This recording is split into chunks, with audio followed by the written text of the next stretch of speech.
So I haven't really raised anything from creation, from Genesis, but the closest I've come were the 3 kittens I found. And we found them because for 3 days they'd been screaming in our garden. And essentially we figured out their mother had abandoned them, so we thought it was okay to swoop in and take that place. And if you haven't ever heard kittens screaming, it sounds like dolphin echolocation. And they essentially echolocated us. So we took them down, and the first hour with these 3 kittens was just every maternal hormone and unicorn and cupcake and fairy dust and glitter was inside of me. And after that hour or so, my 2 housemates started to get bored and they went to bed. And I was left with 3 kittens. And my maternal hormones were still going really strong. So I became their mom. And first we played, and then I realized, okay, well, I have to feed kittens because essentially their mom hasn't been there for 3 days. So in a book I'd read, it seemed really glamorous to feed kittens a bowl of milk. And I did, which is a terrible idea because it makes them constipated. But I put some Rice Krispies in, and really they had no interest in this milk. 0. They were just incredibly interested in lying between my boobs, which was vaguely reminiscent of an ex-boyfriend.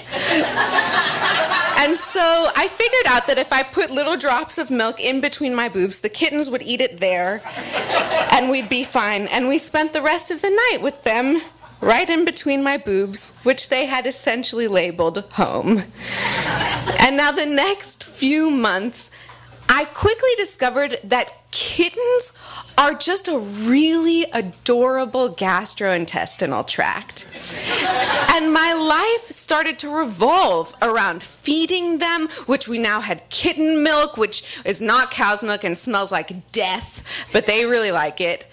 And you have to feed them every 3 hours, which quickly made me realize how not ready I am for a human child. Because if I fed them at 10 p.m., I'd feed them again at 1 a.m. and 4 a.m. and 7 a.m. And I just passed the next few weeks like a drunk person. And then after I'd fed them, you have to make sure that they pee or get rid of the milk in any other way that kittens are able to. Now, in nature, a kitten would have a mom that would lick its anus to stimulate fecal production.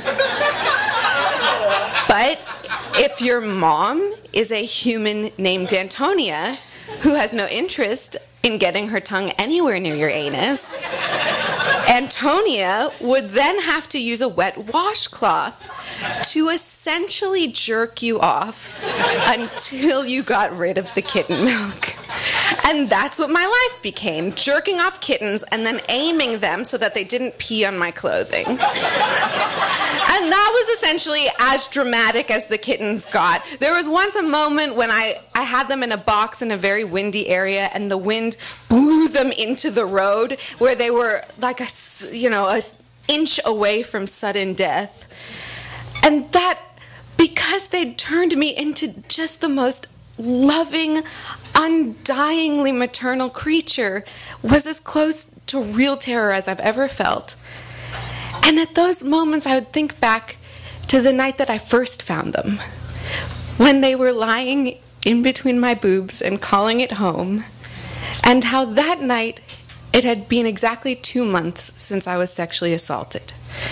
And when every form of touch had been made so unclean that really all I wanted was something warm and soft and undyingly loving that I could call home too.